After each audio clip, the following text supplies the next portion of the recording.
সেদিন হয়েছিল কি, মালিক মজুরি দিতে দিতে অনেকটা লেট করে ফেলেছে, তাই বনের পাশ দিয়ে যাচ্ছিলাম। হঠাৎ সামনে তাকিয়ে দেখি দুটো রাক্ষসের তর্কাতর্কি শুরু করে দিয়েছে।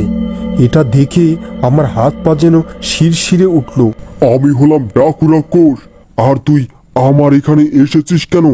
যা বলছি, এই জঙ্গল কিন্তু আমার, আর তুই আমার জঙ্গল এসেছিস দখল করতে। এখান থেকে না চলে গেলে তোকে কিন্তু এখানেই মেরে ফেলবো। চলে যা এখান থেকে। আমি ওদের কাণ্ডকীর্তি দেখে তো অবাক হয়ে গেলাম, আর ভাবলাম যে এ যদি আমাকে দেখে ফেলে তাহলে তো আজকে আমার মৃত্যু ছাড়া আর কোনো উপায়ই নেই। এজন্য ওখানে দাঁড়িয়ে থেকে ওদের কাণ্ডকীর্তি দেখছিলাম।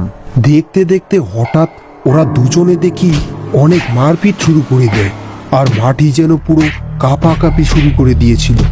ওদের এই দৃশ্য দেখে আমি তো পুরো ঘাবড়ে যাই।